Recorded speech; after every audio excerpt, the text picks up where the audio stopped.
भारत में पहली बार एक दिन में 4200 लोगों की मौत हुई है। और इतना ही नहीं, ये आज लगातार तीसरा दिन रहा जब भारत में कोरोना के मामले 4 लाख से ज्यादा आए। 4 लाख के पार मामले आ रहे हैं। खौफनाक माहौल बन रहा अभी देश में, आपको पता होगा। 24 घंटों में 4187 लोगों की तो मौत हुई, लगभग 4200 लोगों की।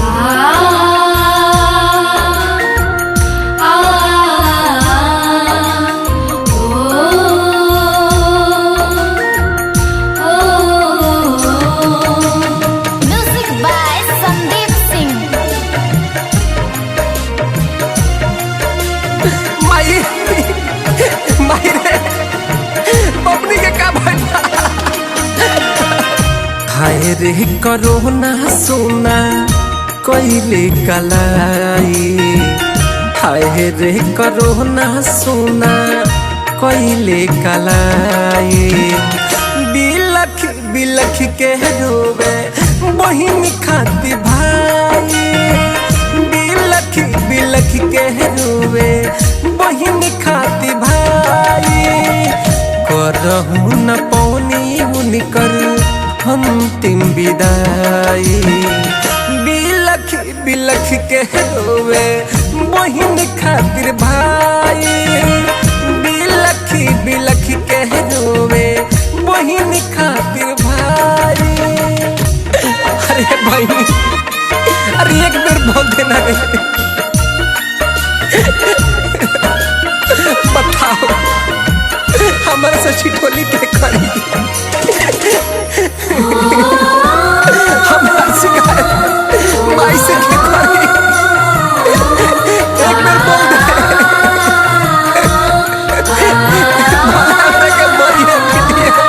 लेकिन एक बार बोल दे रे बहनी, बोल दे एक बार बोल दे। बहुत चपन के सॉन्ग है कोई नहीं पढ़ाए, एक कहीं को वायरस दिहलस संगत छोड़ाए।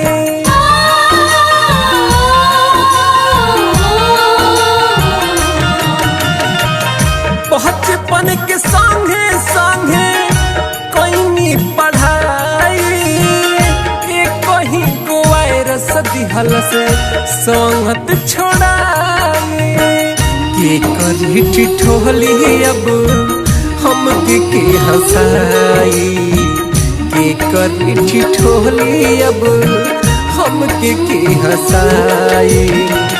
बिलख बिलख के रोवे बहिन खातिर भाई, बिलख बिलख के रोवे बहिन खातिर भाई।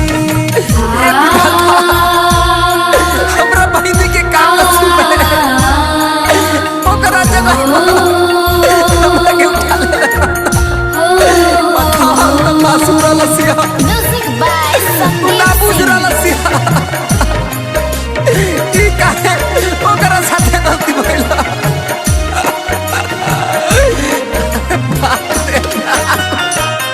एक कहीं अंगनवा में लोग अलग अलग खाता, एक दूसरे से बोलहूं मैं अब डराता।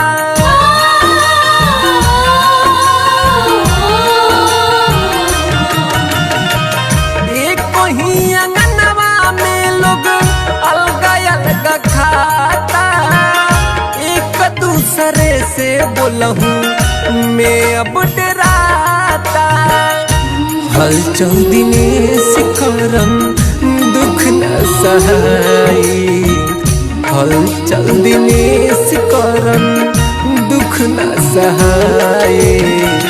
बिलख बिलख के रोवे बहिन खातिर भाई, बिलख बिलख के रोवे बहिन खातिर भाई।